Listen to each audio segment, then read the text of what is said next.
Did you know that according to the former chief of intelligence in Cuba, there were up to 634 attempts to assassinate Fidel Castro during his time ruling Cuba? I've always been interested in this topic because my dad is old enough to have grown up during the Cold War and told me stories and memories of things like the fall of the Berlin Wall and America's feud with communist Cuba.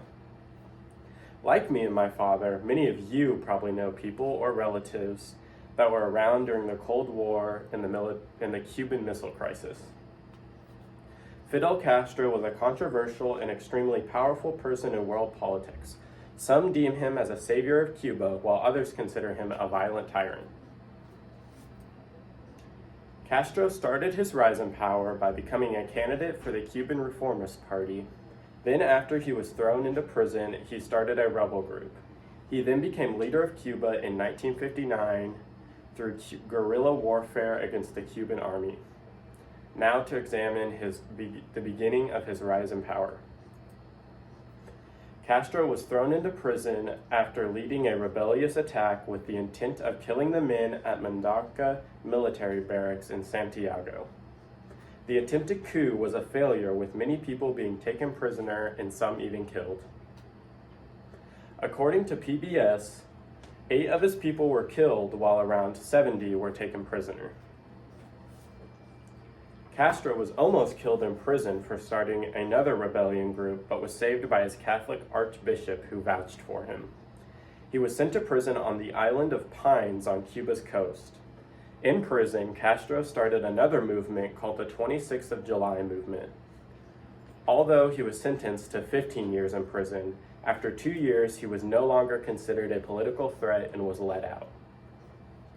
Now that we've talked about his time in prison, we can now talk about his overtaking of the government. With a group of himself and 81 other men, Castro landed on the eastern coast of Cuba, where almost all were killed.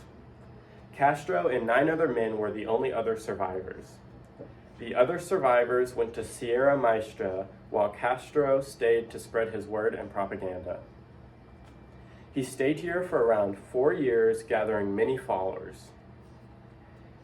In 1958, he gathered all of his followers and began guerrilla warfare against the Cuban leader Batista.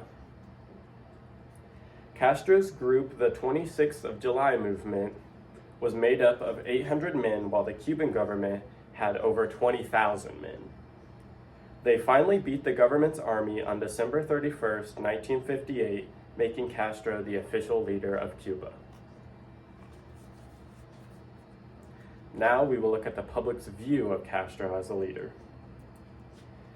Castro was very controversial as he was popular with the other communist countries, while the democratic and capitalist countries did not like him. The urban city people of Cuba liked Castro because he promised to reinstate the 1940 Constitution and bring back civil and political liberties. He lost much of the Cuban support after becoming a much more radical and authoritarian leader later in his ruling.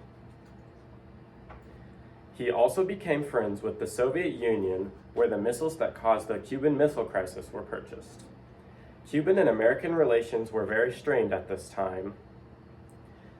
Castro nationalized Cuba's farm and agricultural industries and expropriated America's farms and businesses.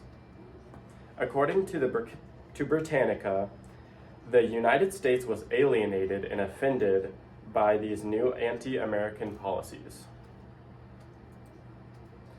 In conclusion, Fidel Castro became leader through violence and rebellion, and once he became a leader, he was a radical ruler. Castro became a true revolutionary after his time in prison. He started the group called the 26th of July movement, where he became the ruler of Cuba through guerrilla warfare. Then, as the leader, he strengthened Cuba's relations with communist countries and weakened their relations with America. Again, this is something that I'm sure someone you know has lived through and probably has even personally affected them. Fidel Castro was an important figure in modern-day society and America, who forcibly became leader of Cuba. He had a huge effect on world relations and the rise of communism in many countries and the West.